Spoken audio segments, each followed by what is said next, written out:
Is the laser cannon the new meta in Helldivers 2?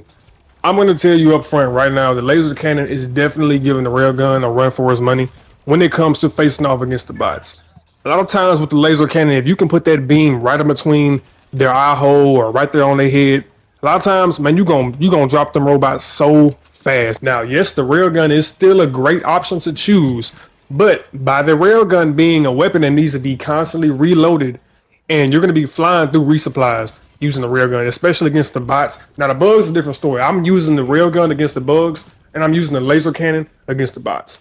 But the laser cannon, by it being an energy-based weapon, you don't have to worry about reloading constantly. As long as you do not overheat the laser cannon, you will be fine. You will be able to melt so many enemies with this weapon. It's definitely a gun worth giving a shot. A lot of people are switching to the laser cannon now.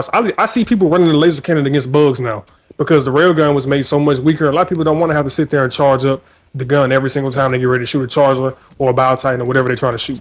You know what I'm saying? So the laser cannon definitely is competing with the railgun. I will go as far to say it is a love and hate relationship with this weapon because I was such a big fan of the railgun.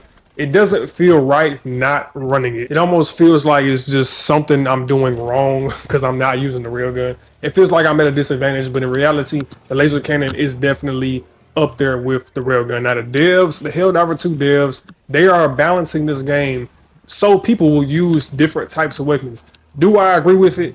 Yes and no. I feel like if you're going to balance weapons, don't nerf good weapons. Just bring the weapons that are not as good and people don't want to use, buff those weapons and bring them up to the same standards as the meta weapons that everyone's using. And then you'll have a whole bunch of variety still being used because everybody won't be using the same stuff, because if everything's good, people are going to use what they specifically like or what they gravitate to. So like, take this for example, if all the breakers were good, you know what I'm saying, and they were all good in their own special way, people would run whichever one they like. You might run the breaker incinerator because it's orange. You might run the regular breaker because it's black. You know what I'm saying? It's going to be just, what do you want to use? It's not going to be, oh, I have to use this because this is the best gun. And that's what was going on with the railgun. People had to use the railgun because it was the best. But at the same time, if they would have just made the other guns as good as it, then you would have had people just using their personal preference to choose their weapons.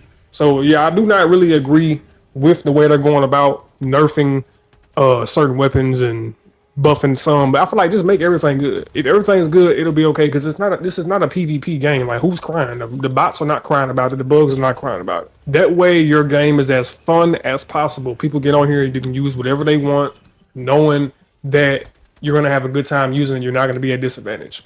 Now, you can't just keep nerfing the meta. Like, the railgun was the meta, so they nerfed the railgun. Now the laser cannon is the meta. This is the problem. We're gonna find a meta. The community is going to find the meta. You can't stop that, because now it's gonna be a never-ending cycle. Because now they've already made it clear that they're gonna keep on balancing the game. They don't want any metas. Well, you can't have no metas because we're gonna find a meta. It's always gonna be the best loadout. Some stuff just has to be good. So now that the railgun was nerfed, now the laser cannon is the meta. You can't stop it, bro. So there's really no point of nerfing stuff. Just make everything good so people will have at least some choices to make that actually, and all the choices will be fun. But anyway, I hope that y'all learned something new in this video. Make sure you drop a like, subscribe if you're new, and I'm out, bro.